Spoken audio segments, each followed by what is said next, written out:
holy shit. When I was told Cobra Kai Part 2 was going to be insane, I expected it to be insane, but I was not at all expecting what we got.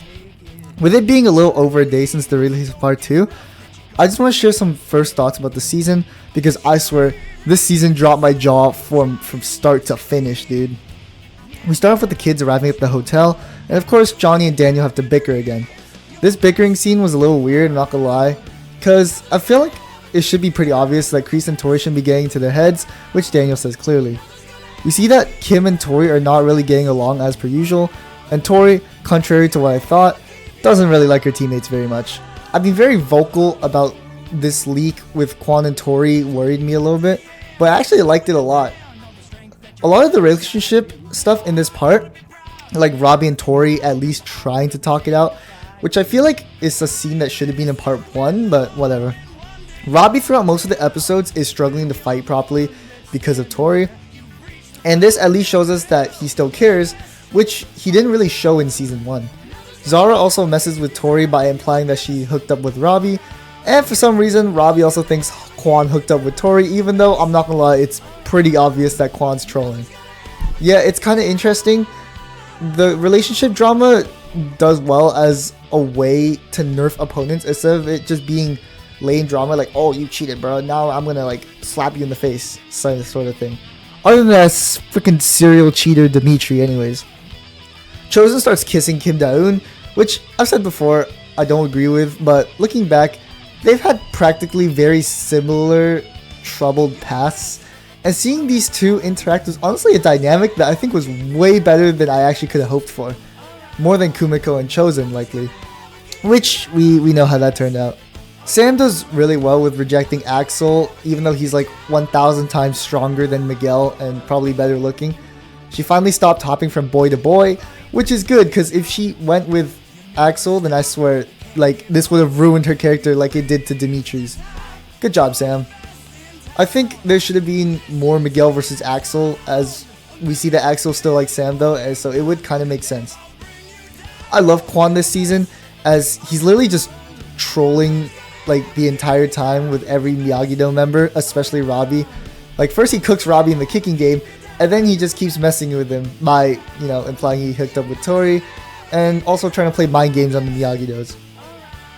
I like the fact that there is tension among the teens, as first of all, it shows how them miscommunicating could be an absolute pain in the ass for them, but also I think does add a sense of realism to our characters, as in part 1, a lot of them just kind of made up without really any explanation.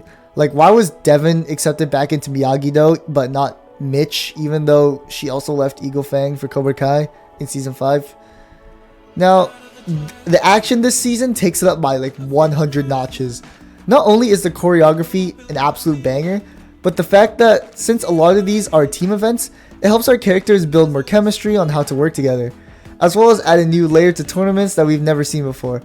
I'll make another video of this in the future, but the Sekai Taikai was handled pretty well and I actually really liked it. Well, for the most part, but we'll talk about this in a bit. The tag team fight with Miyagi-Do and Cobra Kai was honestly like my new favorite fight of all time. Like, it was actually so good. Miyagi-Do does show their vulnerability quite a lot and not knowing how to work as a team, and it was affecting them tons. Now, I'm mentioning this because I do love how they show that the kids would benefit more from the coaching of Johnny, Daniel, and Chosen than just Daniel or Johnny, which shows the effectiveness of balance, which is Miyagi-Do's whole principle, and they show that very well in season 6, because I feel like the meaning of balance did kind of fade a little bit. The Iron Dragons, who we know now was funded by Silver, were a great addition. What I didn't like before was the sense of threat levels in Cobra Kai. Before, the teens only had each other as opponents, which we had a pretty good gauge for each one of them as fighters, and there wasn't really international fighters with completely different styles for us to fight. Axel and Zara shows us there's levels to fighting, and that when they pop up on the screen, they are not to be messed with, which is something a lot of previous villains have lacked, and I'd say the only other villain that does this well is Mike Barnes. And this also goes for Sensei Wolf. Silver's return was kind of funny to me. I do like the Karate Kid 3 callback with the whole hot tub and cigarette stuff, but I'm gonna be completely honest, I think Silver has long overwelcomed his stay as a villain. he's not even really the main villain anymore. So he's kind of there just for fan service, and by that I mean him versus Kreese, which is something people have wanted to see for a long time, as well as him versus Johnny having like an actual fair fight. But I do think that the purpose of Silver coming back isn't really good. Like, you could have had the Iron Dragons not be funded by Silver, but you know what? It is what it is. It's not bad by any means. Daniel's mini arc of fighting Miyagi was a little iffy, to be honest, as instead of being related to Mr. Miyagi, it felt like more of a plot for bringing Silver back because Dennis came back. The flashback with young Miyagi versus Daniel was pretty cool though, and we figured out that Mr. Miyagi has actually killed someone at the Sekai Taikai before, showing he wasn't always the man he was that we saw in the Karate Kid movies. I really like the fact that they actually showed that Miyagi was not a perfect human being, as before this in the Karate Kid movies, Miyagi seemed like too perfect of a human to be real. Like, the only real mess up he had was in Karate Kid 3 where he didn't train Daniel. Now lastly is the brawl. I'm going to be completely honest, while the brawl was nice and cool action, I guess, it never really made sense to me. Like, we're at a world tournament. Why did this huge brawl start from Quan elbowing Robbie and this random dude kicking the official in the face? And there wasn't really a meaning to this brawl. It was kind of just stupid and for fan service. I'm going to be honest, like, you know, like I said, Johnny versus Terry or Daniel versus Wolf or Axel versus Miguel, you know, fights like that. Anyways, I'm sure you guys are waiting for the scene that I spoiled yesterday. So here you go. Quan's death shows us truly the flaws of not knowing the line between no mercy and showing a bit of mercy and showing mercy.